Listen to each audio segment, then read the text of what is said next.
And all eyes are on the NATO summit as it is set to begin from today. The three-day pivotal meet will be held in Washington from today until the 11th of July. And amid other global challenges, the summit is expected to underscore its commitment to bolster Ukraine's defense amid the ongoing war with Russia.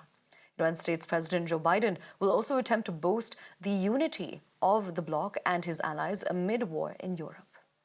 Now, to get us more, we're crossing over to my colleague Dipali. Dipali, what can we expect from the summit?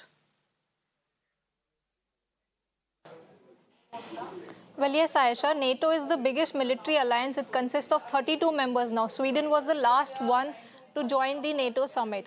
And this is the 75th anniversary celebration of the NATO summit. It was founded in 1949.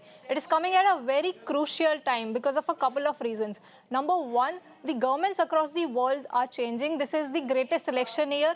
Nearly 70 nations or more than 70 nations, which comprises of more than half of this world's population. So nearly 70 nations out of the 195 countries are voting this year. Now, this also includes many NATO, EU, as well as, of course, we have United States. And Biden has been grabbing the headlines for all the wrong reasons after the presidential debate happened last month. And not just this, if Donald Trump comes to power, he has already signaled that he may pull out of the alliance. Now, the second reason is global uncertainty is at its peak.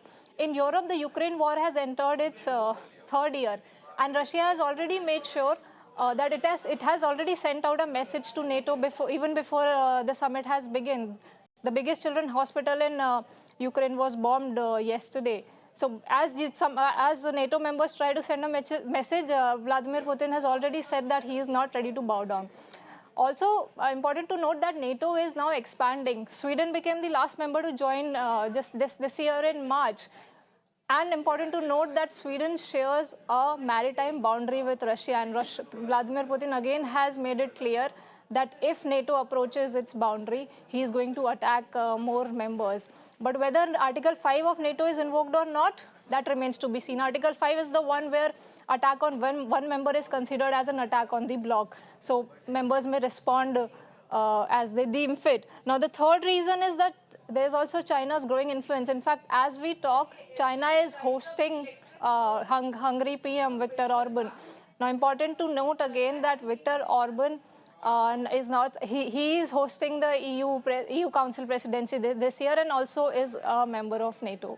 Now, a couple of pointers has been set for discussion, which will remain the talking point. Number one is, of course, how to bolster their own defense, the defense of the NATO alliance. That is, they will talk about how to increase the defense spending, especially amid the Russia war.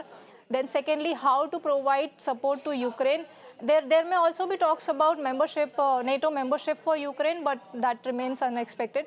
And the third and the last is how to strengthen NATO's partnership with global nations, especially in the Indo-Pacific region, for example, nations like India. So let's wait and see what comes out of this three-day summit. Back to you. All right, Dipali, thank you so much for joining us and bringing us those important points.